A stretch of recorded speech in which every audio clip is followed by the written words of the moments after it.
You want to support Roland Martin Unfiltered? Be sure to join our Bring the Funk fan club. Every dollar that you give to us supports our daily digital show. There's only one daily digital show out here that keeps it black and keep it real. As Roland Martin Unfiltered. Support the Roland Martin Unfiltered daily digital show by going to RolandMartinUnfiltered.com. You can make this possible. We often talk about the importance of African Americans owning businesses, being entrepreneurs, but it comes down to capital. Well, there's a new private equity firm, Cleveland Avenue, being led by the former CEO of McDonald's, Don Thompson, that is focused on investing in black and other minority-owned businesses, individuals with great ideas, but who traditionally aren't getting access to capital. Don Thompson joins us right now. Don, how you doing? I am good, Roland. How you doing, man? My brother, good to see you. Don't mind Scott Bolton. He's a Kappa. He cannot handle when alphas are running stuff, so we'll deal with him later. We'll just pat him on the head, Don. Hey, you know, Fred, everybody ain't able, but, you know, we're going to do the best we can.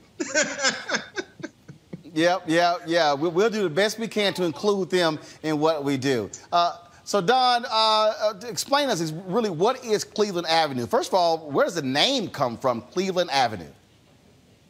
Well, and I think you probably know, Roland, but the name came from, actually, Cleveland Avenue is a street both my wife, Liz, and I grew up on in Chicago.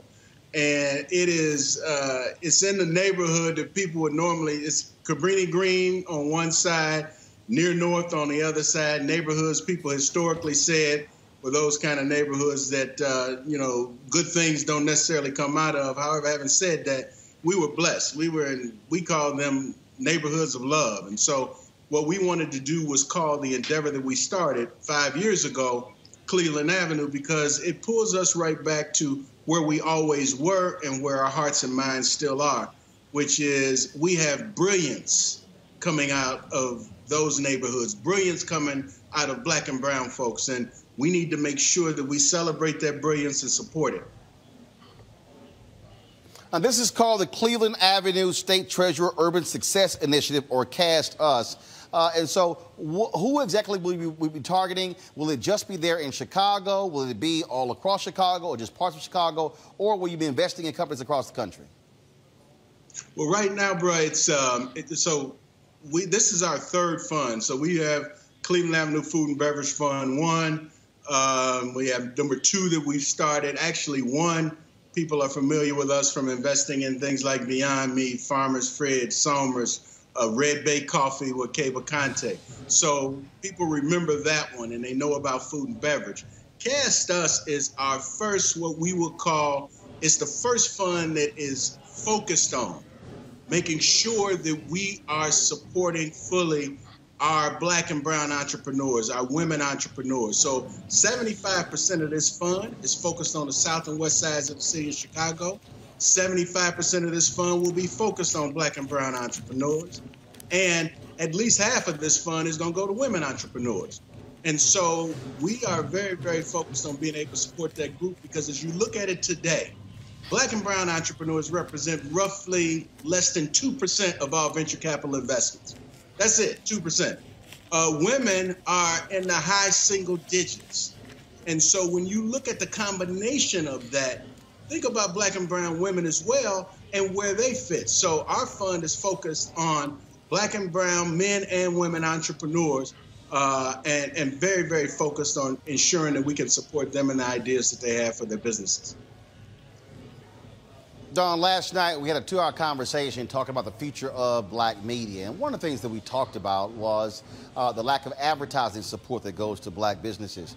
And it really spoke to how black advertising agencies are also being choked off. And what, at the end of the day, when we think about Dr. King and, of course, the last 5 years of his life, we look at Operation Breadbasket, he was talking about the economic piece, economic rights, or as what John Hope Bryant calls silver rights. You've been CEO of a worldwide company like McDonald's.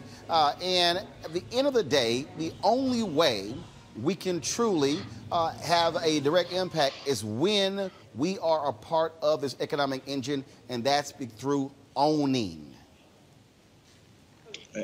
Absolutely, bro. I mean, this goes back, you know, a long, long time. We've had advocates that have talked about the economics and economic development and economic empowerment.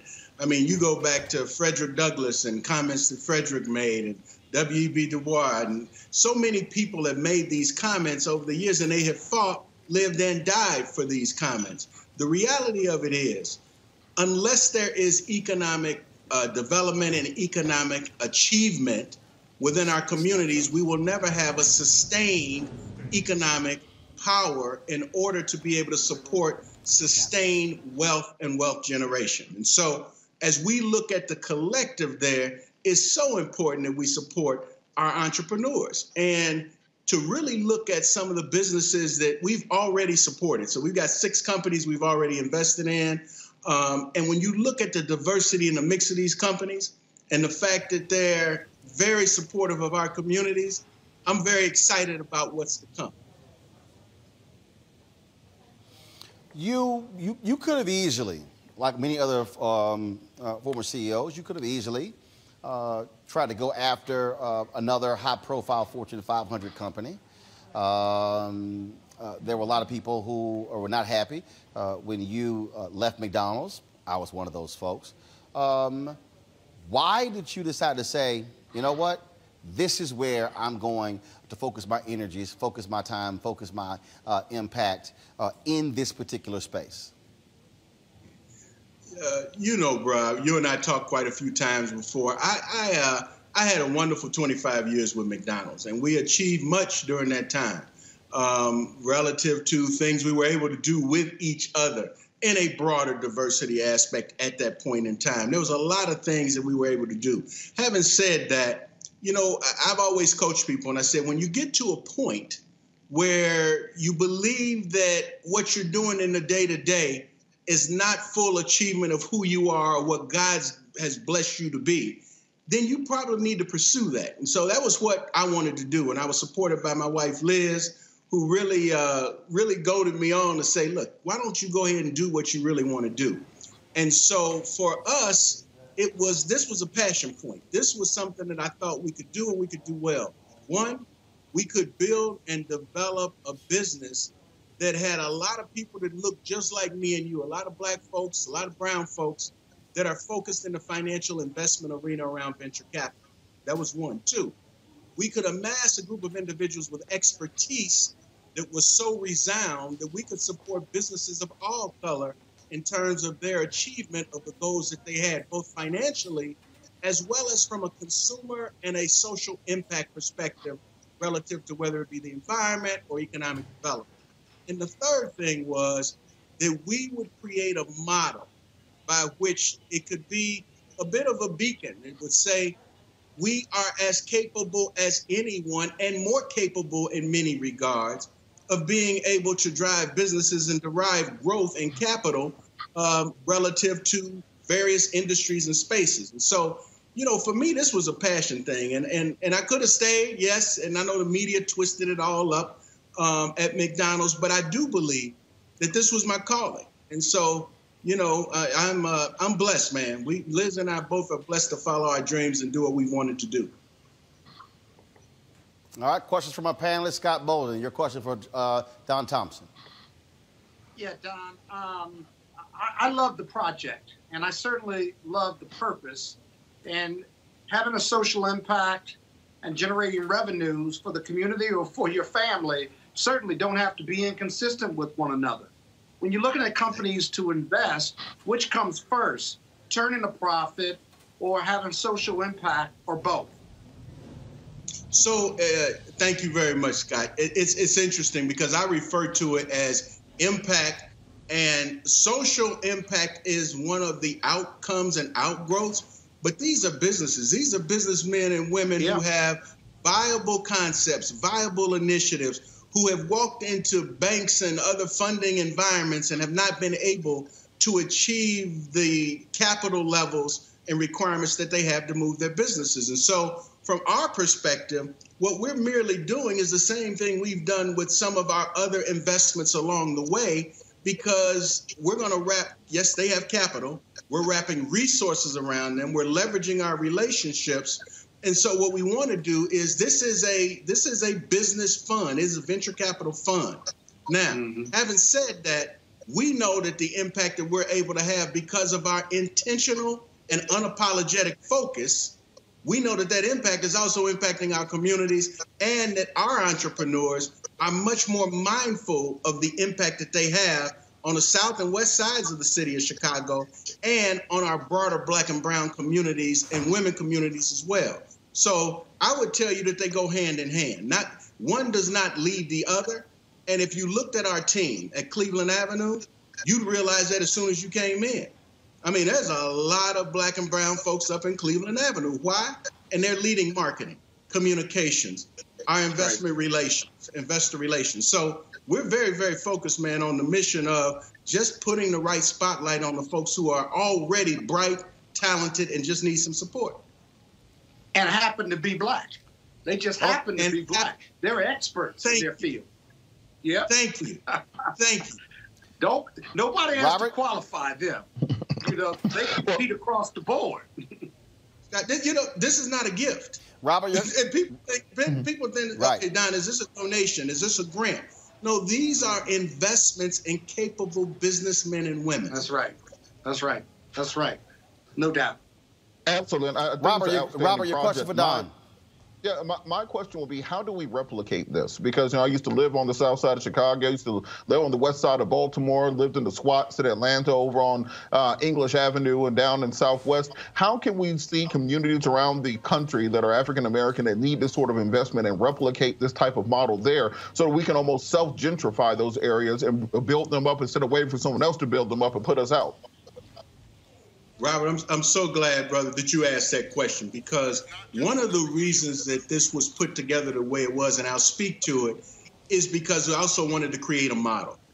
The model that we have is we are partnered, if you will, with the state of Illinois through the Treasurer's Office and Rodrigo Garcia, who's the Chief Investment Officer, Mike Frericks, the State Treasurer. That's one partner. Another partner, a group of partners, are those that have community-based economic development engagement. So Chicago Community Trust, led by Helene Gale, and the MacArthur Foundation with John Palford. And with them, and then we have a couple financial institutions. We've got the Joyce Foundation, and then we've got about 5 family foundations. So why did we put it together that way? It was intentional.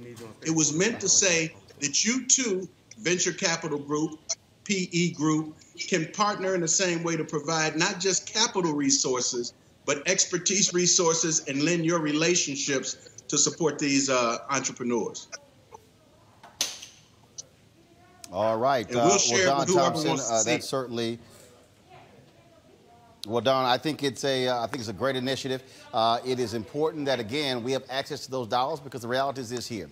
Pre-COVID, there were 2.6 million Black-owned businesses in this country. 2.5 million, as we talk about all the time on the show, had one employee doing average revenue of $54,000. The biggest issue we're talking about is capacity.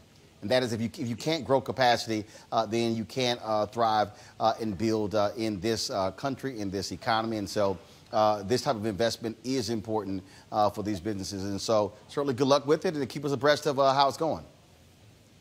Hey, I most definitely will, Ro, and thank you so much for all that you do and the team does, bro. You have been committed to all of us for the betterment of all of us and educating and informing all of us for a long time. And so just appreciate you continuing to wave the banner and carry the flag, bro. I appreciate it. Don Thompson, Cleveland Avenue. Thanks a lot. All right, be good. All right, folks, back to our Roland Martin Unfiltered video in just one moment. It's time to be smart. When we control our institutions, we win. This is the most important news show on television of any racial background. Y'all put $2, $3, $4, $5, $10, $15, $20, $30 on this and keep this going. What you've done, Roland, since this crisis came out in full bloom. Anybody watching this, tell your friends. Go back and look at the last 2 weeks, especially of Roland Martin Unfiltered. I mean, hell, go back and look at the last 2 days. You've had sitting United States senators today, Klobuchar and Harris. Whatever you have that you can bring to Roland Martin Unfiltered to support it, please do, because this information may literally save your life.